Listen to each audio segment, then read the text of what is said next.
Air signs, tignan natin kung ano po yung mensahe para sa iyo ngayong araw. Keep in mind po na ito ay general reading lamang, so hindi po lahat ay makaka-relate, so be open-minded. Sa mga hindi pa po nakasubscribe dito sa ating channel, please subscribe na po kayo and palike na din po ng ating video. At sa mga nice pong mag-avail ng ating private readings, Lucky Stones and Amulet, makikita nyo po yung link sa description box below, okay? Maraming salamat po. Air signs, sa araw-araw na pagbalik ninyo dito sa aking channel, sobrang na-appreciate ko po kayo. Mukha lang hindi, pero na-appreciate ko kayo. Binabasa ko po lahat ng comments ninyo. Kahit minsan, hindi ko na nare-replyan. We have unworthy. Ito ba yung nafe-feel ninyo ngayon?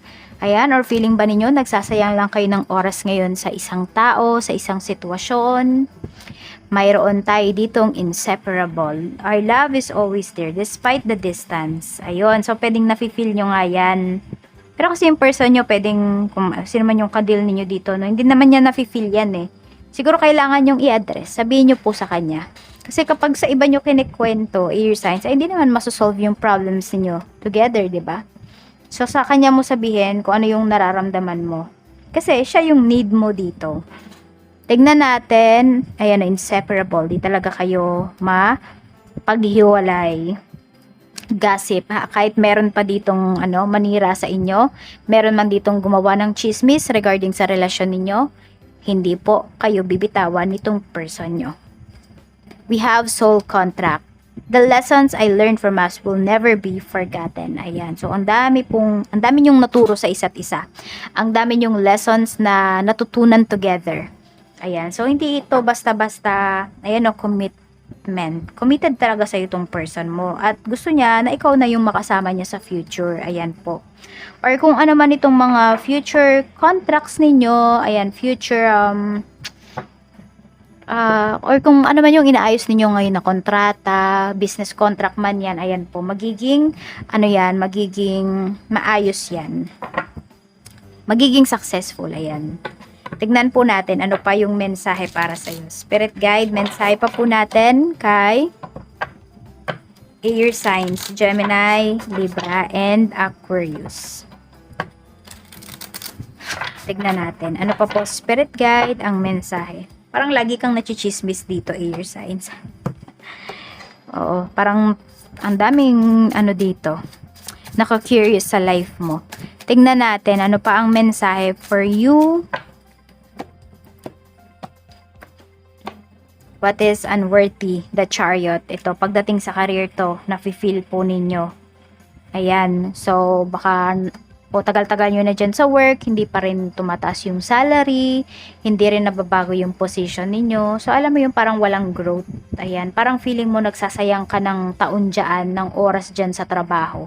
So, pag-isipan nyo po, air signs, kung magre-resign ba talaga kayo. Sige, tignan natin sa mga gustong mag-resign dyan. Okay ba? Okay po. Ayan o.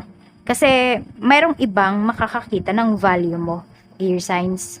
Ayan po o. Diba? Ayan o, baka nga may next year, parang January pa lang may offer na napaparating sa inyo dito. Tignan natin what is inseparable. Ayan, kahit nga distansya talaga, hindi pa rin talaga kayo mapaghihiwalay nitong person mo. So kahit hindi kayo madalas makita or baka nga ilang years na kayo hindi nakikita ng person mo, yung love ninyo nandoon pa rin. Syempre, wag nyo po yung pababayaan. So, dapat naman talaga kung distansya yung ninyo dito, yung challenges or isa sa challenges sa relasyon ninyo, dapat nag-uusap kayo, tuloy-tuloy po yan. Tignan natin, what is gossip? Ano to? Meron dito. Meron bang nanliligaw sa inyo, air signs? Mukhang meron dito, sinisiraan kayo. Kung may nanliligaw po sa inyo dito, mukhang may maninira. It's either sinisiraan yung nanliligaw sa'yo, or ikaw yung sinisiraan dun sa nanliligaw sa'yo, air signs. Oo. Mga naiinggit to. Siguro mga walang love life to. Kaya naman hindi maganda yung nangyayari sa love life nila. Kaya tipong sinisira nila yung sayo. Tignan natin. Pero sabi ko nga, yan, kung sino man tong taong kadil mo, ay hindi po yan basta-basta susuko sa'yo. 10 of Pentacles. O, yung iba talaga is pwedeng kasal na kayo. Ayan. Or nakikita na talaga ng person mo na ikaw po yung makakasama niya sa habang buhay. Ayan. So, tingnan natin. Kontento yung karamihan sa inyo ngayon, no? Sa inyong family.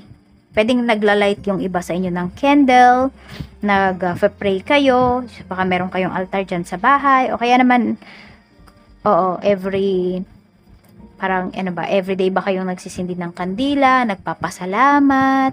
So, tignan natin kung ano po ang mensahe pa para sa'yo pagdating sa trabaho. Spirit guide, pagdating pa po sa trabaho, kamusta?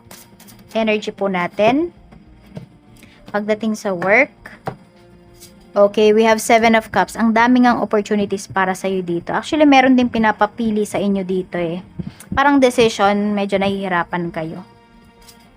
Judgment. Mukhang pag-alis nga ito. Ayan, di ko alam kung minamadali na ba yung pag-alis ninyo dito or madami talagang opportunities para sa'yo. Air signs, kaya ikaw na lang yung mamili. Pagdesisyonan mo talaga tong mabuti. Kasi ayan no, celebration talaga to. Malaki yung pagbabago sa career mo. Ayan, pwede ngayon din yan. Baka meron kayong sineselebrate. Baka meron dito nagsiselebrate ng Christmas party. Ganyan. Or meron kayong isi-celebrate dito ng mga kagrupo mo pagdating sa work. Check natin pagdating naman po sa negosyo. We have 3 of Cups. Ang ganda ng energy din dito. Baka meron din dito sa negosyo ninyo. Baka meron din kayong ano ngayon, Christmas party ngayon. 5 of Cups. May mga nanghihinayang dito. Okay, meron na ba kayong umalis na staff? Before, parang nanghihinayang siya eh. Mukhang hindi maganda yung napuntahan niya ngayon. So, naiisip ka niyan. Baka bumalik. Kailan kasi parang wala na kayong tiwala dito sa taong to. Oo. Ayan o, staff ninyo. Baka sinira niya yung trust nyo, air signs. Tignan naman natin pagdating sa mga clients mo. Wow, 3 of Pentacles. Ayan po. Madami kang kliyente ngayon. Tapos, di ko naman masabi na galante sila. Pero, good payer yung mga ano mo dito. Yung mga clients mo ngayong araw, air signs. Tingnan natin ano pa yung mensahe pagdating naman sa pera. We have 4 of Cups. Medyo inip yung iba sa inyo. Parang hindi kayo satisfied talaga sa overall na kaperahan po ninyo. Siguro may mga hinihintay kayo dito na magbabayad.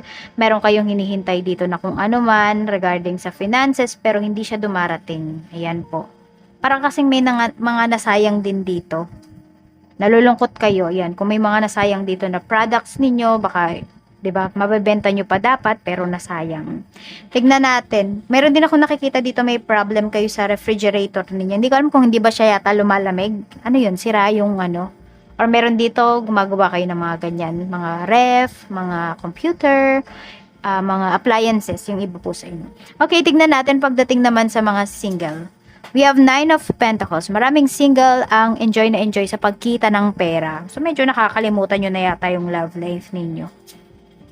The High Priestess. Oh, inuuna nyo talaga yung stability ninyo eh. Bago kayo pumasok sa relationship. Mas malamang dito yung mga babae na mas inuuna yung kanilang career. So, tingnan natin. So, yun po kasi pinapakita. Okay? So, pwede rin, marami din sa inyo na mga single talaga. Even ano pa yung gender ninyo is career muna talaga bago love life. Siguro natuto na, nadala na yung iba sa inyo. We have the Sun. Pagdating naman sa mga magkarelasyon. Ayan po. Damang-dama ninyo yung love ng person ninyo. Someone is cheering for you. Oo. Sobrang saya. Sobrang proud sa'yo ng person mo. Air signs. Ayan, no? Page of Pentacles.